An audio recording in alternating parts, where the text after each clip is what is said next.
Hey everyone, nutrition is key in maintaining a healthy lifestyle. So I took some of your questions to Dr. Sharma with Tampa General Hospital. Thanks so much for being with me again.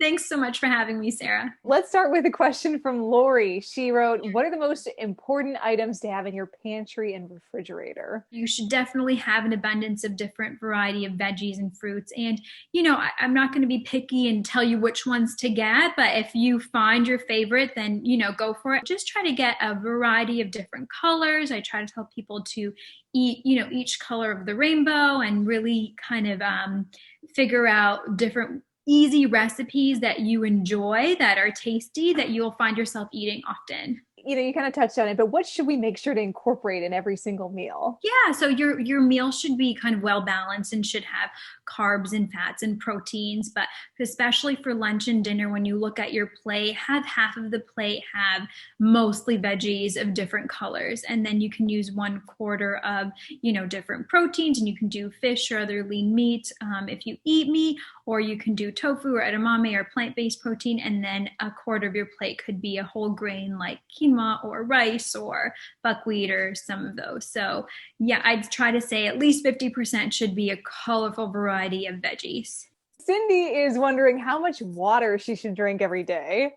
Yeah, so water is actually, this actually differs depending on your sex and your age and your activity level, especially.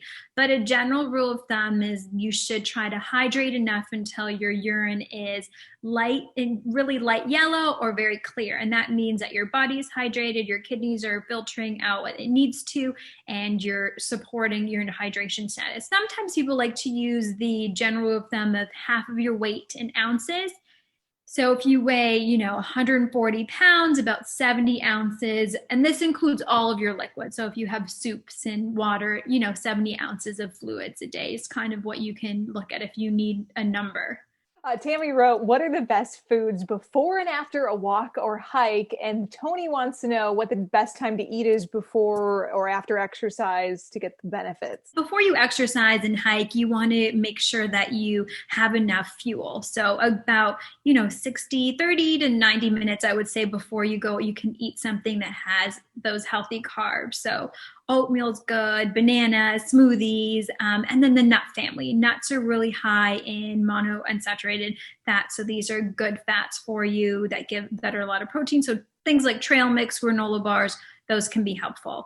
You want to avoid having like a heavy, meal because you don't want to get bloated or uncomfortable while you're hiking. And then in terms of after you exercise, usually you want to eat between 1 to 2 hours after to kind of refuel and replenish your stores. Vicky wrote, I've heard people talk about cheat days where they can eat whatever they want once a week. Is that healthy? I like to kind of adopt either the 80/20 or the 90/10, meaning 80-90% of the time you're clean, you're making these healthy decisions, these good lifestyle changes, and then 10 to 20 of the percent of the time you can indulge on something that you enjoy or something that gives you happiness or comfort. And so following that kind of 80/20 or 90/10 is something too. But I wouldn't have like cheat weekends or a cheat whole day because that can kind of discount all your hard work.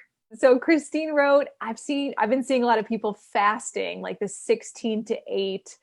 Is that healthy? Yeah, so I actually do intermittent fasting, and I like the benefits of it. It shouldn't be used as like a weight loss kind of diet or weight loss tactic because it's not meant to do that. But what it allows us, our gut is working so hard all day long, trying to break down everything that we've eaten and increasing our acid amount to break down foods and secrete it through urine in our gut. And so when we give our gut a rest, it really allows the gut to kind of replenish all of its cellular activity, replenish its immune system. It helps to kind of balance everything and balance your hormones. And so the most amount of research is around the 16-hour fast. So that's kind of the sweet spot. Less than that hasn't been shown to be as beneficial, but if you can do a 16-8, then you can give your gut that rest. Dr. Sharma, thank you again for taking the time to answer all of our questions. If you'd like to hear more about what she had to say, you can find an article on our website. That's abcactionnews.com/walking club.